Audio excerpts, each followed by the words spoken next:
Coming up, the potential new trial for a nearly a decades-old case, and when you may be eligible for the COVID-19 vaccine.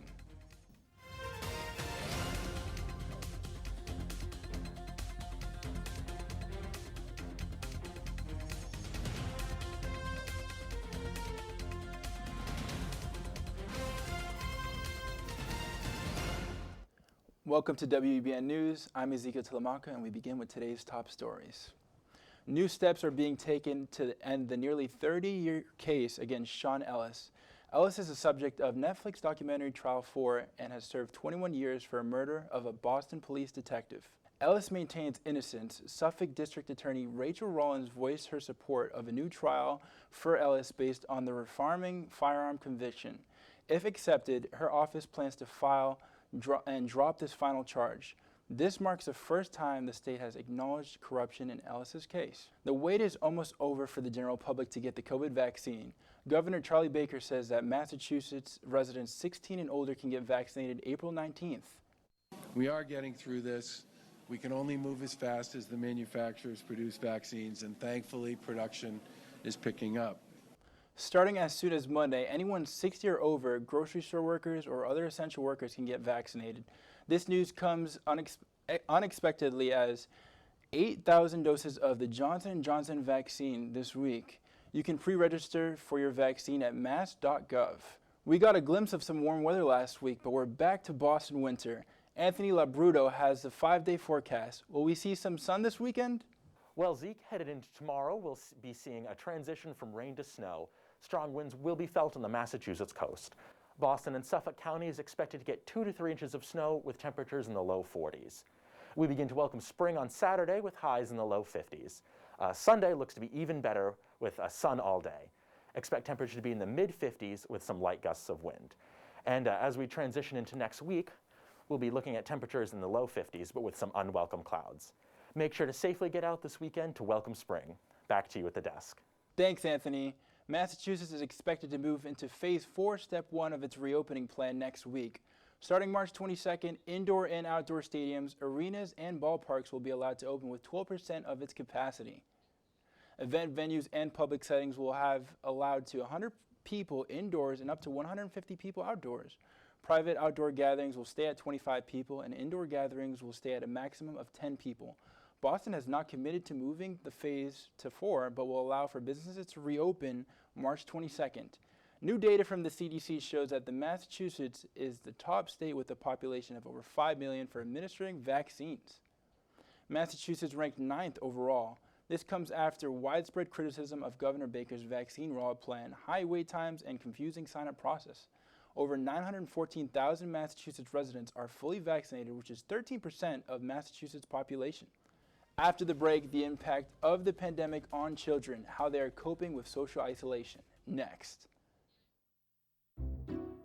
I'll never forget the day our landlord called and said, "Read your lease. No pets allowed." My owner tells him my dog ate the lease, but that didn't work. And now I'm stuck in a shelter. But this pit bull is ready for a new crib. I'm loving, loyal, and play well with others. So don't be intimidated by all my muscles, because the biggest one I have is my heart. That's right, I said it.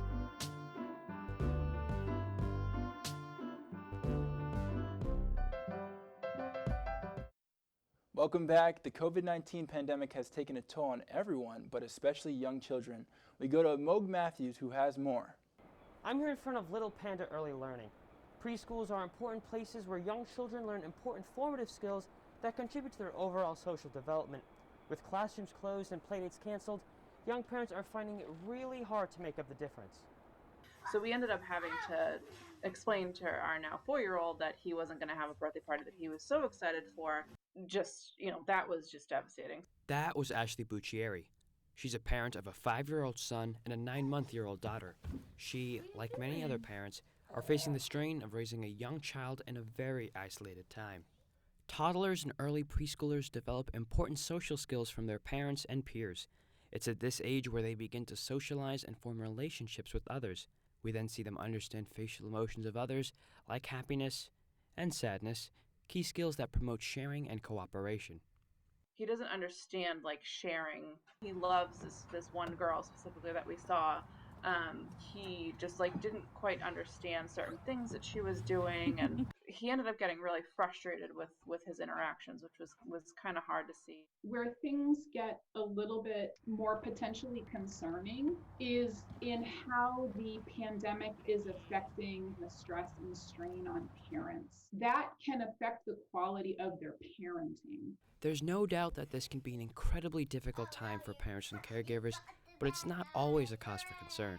You know, kids are incredibly resilient, and this is something that is affecting, you know, what will ultimately be a small minority of their lifespans. It can be very tough for families to keep a sense of calm during very uncertain times. The American Academy of Pediatrics recommends families be open about your fears, keep a healthy routine, and show positive discipline towards your children. I'm Amog Matthews. Thanks, Amog. The COVID-19 variant from Brazil is now in Massachusetts, according to the Massachusetts Department of Public Health. A 30-year-old woman from Barnstable County tested positive for the variant, also called the B117 virus. There's currently no information on where she got the virus from or how she's doing with the illness. Right now, there are 213 known cases of the B117 virus in the United States, and the new strain spreads faster and has caused COVID-19 rates to increase in other countries. Many are anxious to get the COVID-19 vaccine. Political correspondent Wesley Days is here to tell us what President Biden is doing to speed up that process. Wesley? Zeke, thank you so much and good evening, everyone. The Biden administration could be celebrating a milestone earlier than expected. President Biden's goal of administering 100 million vaccines during his first 100 days in office will be achieved as early as tomorrow. Just 58 days into his presidency, the Biden team has already administered 99 million vaccination shots. And if you're trying to do the math in your head, that equates to about 2.5 million vaccines per day. Earlier today in a press conference, President Biden urged Americans to join the vaccination count while expressing his aspirations for vaccinations moving forward, saying that, quote, "That's just the floor. We will not stop until we beat this pandemic." President Biden says that he will release his next vaccination rollout goal next week. A Texas man was arrested yesterday outside the official residence of the vice president. Before being arrested by Washington Metropolitan Police officers, 31-year-old Paul Murray was detained by U.S. Secret Service officials after they received an intelligence bulletin about the suspect. Following his detainment, law enforcement officials found an AR-15 semi-automatic rifle, 113 rounds of unregistered ammunition, and 530 rounds of magazines in his vehicle. Luckily, Vice President Harris and Second Gentleman Doug Emhoff have been staying at the Blair House, the guest home of the White House, until renovations are completed at their official Naval Observatory residence. Murray is now facing charges of carrying a dangerous weapon, carrying a rifle or shotgun outside of a business, possession of an unregistered ammunition, and possession of a large capacity ammunition feeding device. Back to you, Zeke. Thanks, Wesley. Georgia's sheriff's spokesperson Jay Baker is receiving major criticism for sharing a racist anti-Asian post on Facebook. In the post, it includes a shirt that says COVID-19 imported virus from China. Baker is also receiving backlash from speaking about why the Atlanta shooter killed 8 innocent people. He understood the gravity of it, and he was pretty much fed up and kind of at the end of his rope, and yesterday was a really bad day for him, and this is what he did. This comes after 8 people, including 6 Asian women, were shot and killed at 3 separate spa locations in Atlanta. St. Patrick's Day was this week. Irish pubs weren't operating like they normally would. International correspondent Sydney Cohen, tell us more. Thanks, Zeke. Due to the COVID-19 pandemic, pubs in Ireland have been closed for over a year, which has led to the lack of tourism. Since the Irish government put the country on its 3rd lockdown, pubs continue to stay closed until given permission to reopen. The government encourages pub owners to manage their finances as the reopening of the country is still unknown. Many are hopeful for the reopening of pubs in the summer as the vaccine continues to be distributed and that citizens follow lockdown protocols. Tanzanian President John Magufuli has died. Magufuli passed away on Wednesday from heart complications at 61 years old. This comes after reports he had contracted COVID-19. Magufuli had not been seen by the public for 2 weeks prior to his death. Vice President Samia Suluhu Hassan will be sworn into office within the next few days. She is set to become the country's first female president and will serve for the rest of Magufuli's 5-year term. And chaos in Brazil as cases continue to rise and the healthcare system is being pushed beyond its limit. The COVID-19 hospital units in 25 out of the 27 states in Brazil are at over 80% capacity. This comes as Brazil records its highest death count with just under 3,000 deaths in 24 hours. President Bolsonaro has argued against another lockdown, but the country is the second highest number of infections and deaths in the world. Thanks, Sydney. The Vatican says that they cannot bless same-sex marriages. A statement released by the church says that, quote, God cannot bless sin. That for the church is outside what God intended in creation. Pope Francis has previously endorsed same-sex civil unions, a stark contrast to the new statements declaring these marriages sinful. Other Catholic LGBTQ members have voiced their concerns of the frustration with the ruling. There's a lot of new faces on the Patriots this upcoming season. Sam DaCosta has the latest when we come back.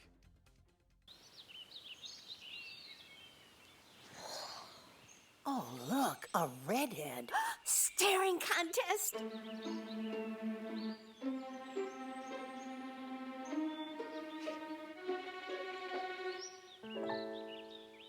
You still got it. I know. Come alive with the forest. The dad was cute. You were looking right at us. Visit discovertheforest.org to find a forest near you. We now go to our sports correspondent, Sam DaCosta, to talk about the start of the NFL free agency. Sam, take it away. Thank you, Zeke. The New England Patriots are in the midst of a wild spending spree. The Patriots jump-started their offseason by spending over $230 million in guaranteed money on free agents. New England started off by re-signing quarterback Cam Newton on a one-year deal worth up to $15 million with incentives.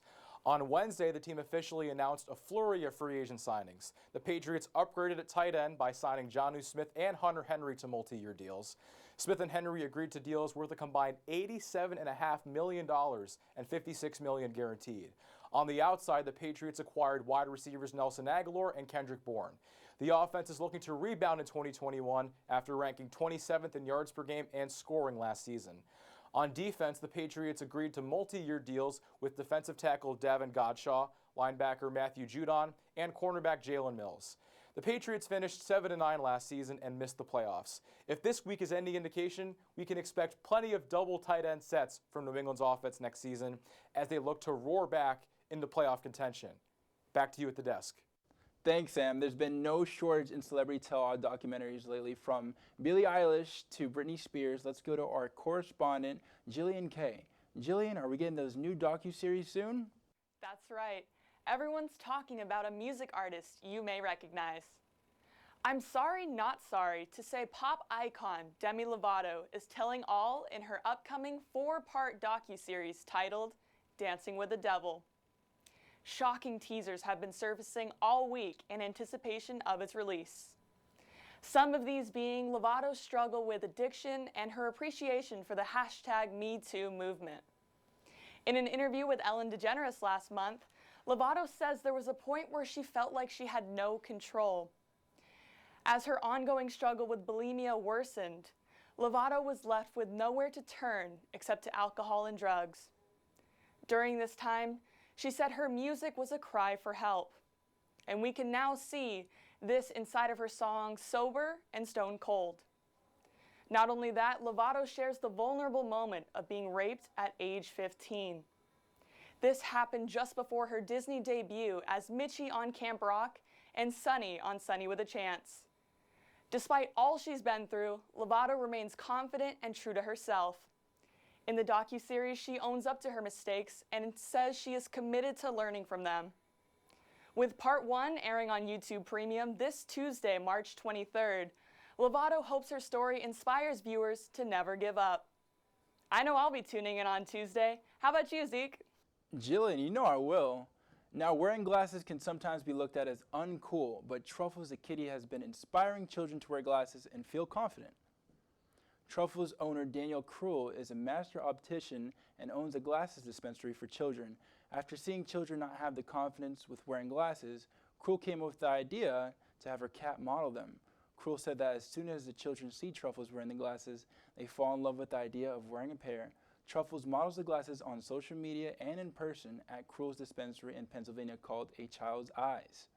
Thank you so much for watching WEBN News. I'm Ezekiel Telemaco. For more, follow us on Twitter at WEBN News or check out our website at WEBN.TV. I'm Ezekiel Telemaco. Have a good night and make sure you wear a mask.